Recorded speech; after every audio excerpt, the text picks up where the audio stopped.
Cost of construction अच्छी होनी चाहिए, कम होना चाहिए, और क्वालिटी ऑफ कंस्ट्रक्शन इंप्रूव होनी चाहिए। अभी मैं बता रहा था कि स्टील और सीमेंट की कीमतें बढ़ी है और इंडस्ट्री रियली प्रॉब्लम फेस कर रही है। तो मैं सोचता हूं अल्टरनेटिव ढूंढना चाहिए। 2-3 अल्टरनेटिव आए, जिसमें और एक बात के लिए आप आगे जाइए, जैसे आपने टनल के इंटरेस्ट लिया था, वो है प्रीकास्ट। मैंने फाइल पर साइन कर दी है और हम चाहते कि प्रीकास्ट के लिए काफ़ी इंकरेजमेंट करें, काफ़ी पॉलिसी बनी है, आई है। तो ये मैं अभी पूना गया था, तो मलेशियन टेक्नोलॉजी के साथ उन्होंने ये फैक्ट्री डाली है। तो फैक्ट्री में जब गया, इतनी क्वालिटी अच्छी थी उसकी कि मुझे इतनी खुशी हुई। उन्होंने कहा कि मैं 1 साल के लिए बुक हो गया, अब सब लोग उनसे ले रहे हैं। तो एक तो ये हर डिस्ट्रिक्ट में एक प्रीकास्ट की बड़ी फैक्ट्री खुले और धीरे धीरे कंस्ट्रक्शन में प्रीकास्ट का उपयोग। अभी रेलवे के हमने स्कीम तैयार की कि रेलवे के आरओबी हम बना रहे हैं। 10,000 करोड़ का फर्स्ट फेज में हम लोग रेलवे के आरओबी बना रहे हैं, सीआरएफ में स्टेट गवर्नमेंट को पैसा देकर। और मैंडेटरी जो 1 लाख पीसीओ के ऊपर रेलवे को बनाया, तो हम कह रहे कि एक ही डिस्ट्रिक्ट में 10-10, 15-15 का पैकेज खोलेंगे और पैटर्न डिजाइन बनाएंगे। 2 लेन रेलवे, 4 लेन रेलवे, 6 लेन रेलवे, तो प्रीकास्ट का हो जाएगा, तो कॉस्ट 30% कम हो जाएगी।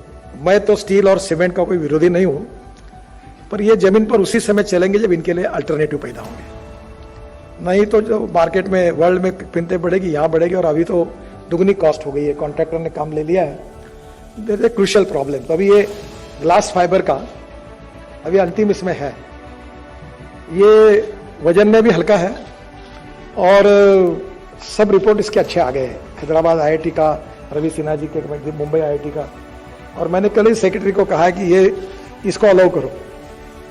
तो ये करने से क्या होगा कि ये 30% स्टील प्राइस में सस्ता है, ग्लास फाइबर स्टील, तो ग्लास फाइबर का है। तो मुझे लगता है ये इस प्रकार के अल्टरनेटिव को आप अपनाओ। अभी ये एग्रीगेट का प्रॉब्लम है कुछ स्टेट में। आज ही सुबह मुझे पास एक कॉन्ट्रैक्टर आए थे, उनको 5 पैकेज मिले दिल्ली कटरा में। तो मैंने सेक्रेटरी और हमारे मनोज कुमार जी को कहा कि वो बोले सॉइल स्टेबलाइज करके हम लोग करते हैं, तो मैंने तुरंत परमिशन दो। और इसके कारण कॉस्ट ऑफ कंस्ट्रक्शन भी कम होगी, क्वालिटी भी सुधरेगी। जूट और हमारा कॉयर, इसको भी यूज करने के बारे में मैं बहुत आग्रही हूँ, ताकि इसका फायदा हमारे गरीब लोगों को मिलेगा और उसके कारण भी काफी रोड का लाइफ बढ़ता है। ये जो हमारे यहाँ डिपेंडेंट इंजीनियर होते हैं, डिपेंडेंट नहीं, इंडिपेंडेंट, मैंने उनका नाम डिपेंडेंट रखा क्योंकि वो अधिकारियों के चेहरे की तरफ निर्णय करते हैं। I got very bad opinion, वो सिस्टम को बदलना चाहते हैं, प्रोजेक्ट मैनेजमेंट कंसल्टेंसी लाना चाहते हैं, पीएमसी। तो हम लोग चाहते हैं कि अब नई नई टेक्नोलॉजी को स्वीकार करो, क्योंकि डिफेक्ट लायबिलिटी पीरियड है, वो आप अगर एक्सेप्ट करके प्रयोग करते हो तो करना चाहिए। मुझे बहुत खुशी हुई, आप भी कभी जाइए। और कभी कभी एक करना है कि आम के आम गुठली के दाम भी ढूंढना चाहिए। अब वो टनल से जो मटेरियल निकलता है, मैंने जम्मू कश्मीर और लद्दाख ले दोनों के एलजी को कहा है कि हमें जगह दे दो, पड़ी है वहां। वो जगह तैयार होकर वो सब डंप वहां डालेंगे और वहां के लोगों को रोजगार मिले। ये स्विट्जरलैंड से भी, हमारे जो डावोस था उससे भी अच्छी जगह है। मैं भी जाके आया, गुलमर्ग, बाद में सोनबर्ग और कारगिल के नीचे इतना सुंदर है। तो मैं उसको एडवेंचर स्पोर्ट्स में डेवलप करना चाहता हूँ। वहाँ रोजगार हम निर्माण होगा, गरीबी बहुत है। हमने एक 8 लेन टनल बनाई है, एलएनटी बना रही है दिल्ली मुंबई हाईवे पर। तो फॉरेस्ट अंडरपास है वो, तो नीचे में जाएंगे आप और ऊपर में जानवर और पहाड़ी होगी। हाँ हाँ, एनुअल ओवरपास बना है, बहुत सुंदर है। मैं भी गया था वहाँ, एलएनटी काम कर रही है दिल्ली मुंबई हाईवे पर। वहाँ एक प्रदर्शन में चित्र रखा था कि गाड़ी में फैमिली जा रही और बच्चा अपने माँ को बता रहा है देखो टाइगर ऊपर बैठा। तो ये जितना अच्छा का, अभी हमने नागपुर जबलपुर रोड पर बहुत अच्छा टाइगर के लिए किया। आप रोड पर टाइगर नीचे से जाते हैं। तो वाइल्ड लाइफ को भी प्रोटेक्ट करना है, इकोलॉजी एंड एनवायरनमेंट को भी प्रोटेक्ट करना है। अभी हम बेल्जियम में गया था, तो रॉटरडैम और बेल्जियम के बीच में वो इसमें नीच में बनाई थी, तो मैंने वो देखी थी। तो नेचुरली अब गंगा पर इतने बड़े बड़े ब्रिजेस बना रहे हैं, ब्रह्मपुत्रा पे बना रहे हैं। तो मुझे लगता है कि इमेंस टनल को भी आपने रिसर्च में लेना चाहिए। मैं एक्सपर्ट नहीं हूँ, पर ये मुझे लगता है ये कॉस्ट कम हो सकती है ब्रिजेस की। मुझे ये सर्वानंद सोनोवाल जो चीफ मिनिस्टर थे उस समय, आसाम के, उनके कॉन्स्टिट्यूंसी में प्रचार के लिए गया था, तो वो मेरे पीछे पड़े कि यहाँ माजोली करके आइलैंड है, ब्रह्मपुत्रा में। बोले आप ब्रिज डिक्लेयर कर दो। मैं बोला कुछ मालूम नहीं, कुछ नहीं, ये आग्रह कर रहा। बोले मैं हूँ चीफ मिनिस्टर थे, बोले मैं चुनाव मतलब जीतूंगा मैं, आप कुछ भी करो। मैं जब हेलीकॉप्टर में बैठा था तो सोच रहा था, जाते जाते उन्होंने मेरा हाथ ही पकड़ लिया। बोले आप नहीं करोगे तो मुझे मुश्किल होगी। तो मैंने डिक्लेयर कर दिया। मुझे लगा 500-700 करोड़ का होगा। वापस आया तो डीजी ने बताया कि 6000 करोड़ का ब्रिज है। तो मुझे लगा अब क्या करना। तो मैं बोला टेक्नोलॉजी बदलो, ये करो वो करो। तो बाद में जब टेंडर हुआ यूपी ब्रिज ने लिया, अभी हमने काफ़ी चेंजेस किए, तो 650 करोड़ का। तो ये टेक्नोलॉजी का उपयोग करने से और नए नए इनोवेशंस का उपयोग करने से कॉस्ट कम हो सकती है।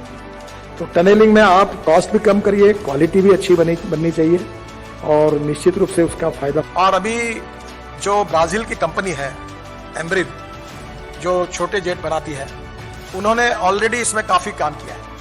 और मैंने एक ग्रुप की मीटिंग भी ली है और हम कोशिश कर रहे हैं कि एविएशन इंडस्ट्री में भी इथेनॉल का उपयोग कैसे हो। और इसलिए स्वाभाविक रूप से बीच में स्पाइस जेट का एक प्लेन देहरादून से हमने दिल्ली लाया था। और उस समय ये जो प्लेन था, इसमें 50% बायोफ्यूल यूज हुई थी। तो आने वाले समय में एविएशन में आपको मालूम होगा, 2 साल पहले 26 जनवरी को जो हमारे दिल्ली में फाइटर जेट उड़े थे, उन सब ने 100% बायो इथेनॉल यूज किया था। और चीफ एयरफोर्स के जो चीफ है उनसे साथ और डिफेंस फोर्सेस के साथ भी लगातार मेरा कम्युनिकेशन हो रहा है। और जल्दी ही एविएशन में, एयरफोर्स में इथेनॉल का बड़ा खप बढ़ाने के बारे में हम लोग गंभीरता से सोच रहे हैं। मुझे लगता है कि 4 लाख टेलीकॉम मोबाइल टावर्स जो है, इन टावर्स के लिए अगर हम इथेनॉल यूज करेंगे तो और ज़्यादा इसकी खपत बढ़ेगी। तो इसलिए बहुत से लोगों के मन में ये थोड़ा बहुत डाउट है, जो बार बार इसका जिक्र करते उसकी चर्चा करना बंद कर रहा हूँ कि इथेनॉल कौन लेगा, ज़्यादा होगा तो क्या होगा। मुझे ये जो चर्चा है ये निरर्थक है। मैं जब इलेक्ट्रिक व्हीकल की बात करता था तब लोग यही बोलते थे चार्जिंग स्टेशन नहीं है। अब इलेक्ट्रिक इतने बड़े प्रमाण पर आई है कि मैंने अभी ये डिक्लेयर किया है कि आने वाले साल 1.5 साल के अंदर पेट्रोलियम कार की कीमत जो है, उसी कार में इलेक्ट्रिक कार मिलेगी। ये मैंने विश्वास के साथ बताया और अब लगभग वो स्थिति आई है। 136% राइज है इलेक्ट्रिक व्हीकल में। और अभी मेरा अंदाज बस में 1200% है। अभी 500 हमारे यहाँ नागपुर में 200, मुंबई में 500 बसेस, पुणे में बसेस आ रही है। अब सब जगह इलेक्ट्रिक बसेस आ रही है, लग्जरी बसेस आ रही है। और इसलिए आने वाले समय में हमें किसी भी जैसे एविएशन में हुआ, तो मैं मजाक में कहता था, अजय जी मेरे मित्र हैं, कि ऐसा होनी चाहिए। जमाना आना चाहिए कि एयरपोर्ट के बाहर काले पीले कपड़े में लोग खड़े होना चाहिए। मुंबई जाना है, मेरा टिकट 3000, दूसरा बोल रहा 2500, तीसरा बोल रहा 2400, ताकि competition more competition more benefit to the consumer. तो धीरे धीरे सब क्षेत्र में जितना भी हमारे यहाँ रोड में ऐसा ही हुआ। आप जो कह रहे हैं वो कॉन्ट्रैक्टर भी यही कह रहे हैं, क्योंकि कॉन्ट्रैक्टर तो मोनोपोली चाहते हैं। और मैंने अब निर्णय किया कि नहीं, मोनोपोली नहीं होगी। 5 स्टार होटल में चाय पानी करके कार्टेल करके बैठ जाए, तू एक ले, धंधा नहीं होगा अभी। तो मैंने मजाक में कहा था कि ऐसी स्थिति आनी चाहिए कि कपड़े फटने चाहिए, इतनी झगड़ा होना चाहिए। तो अभी वो हो गया कि 25-25 लोग आ रहे, 30-30 टक्के बिल हो जा रहे हैं। वो भी स्थिति अच्छी नहीं थी। फिर मैंने अभी कुछ कंडीशन उसमें जो रिलैक्स की थी वो रोक दी। पर एक बात है कि कंपटीशन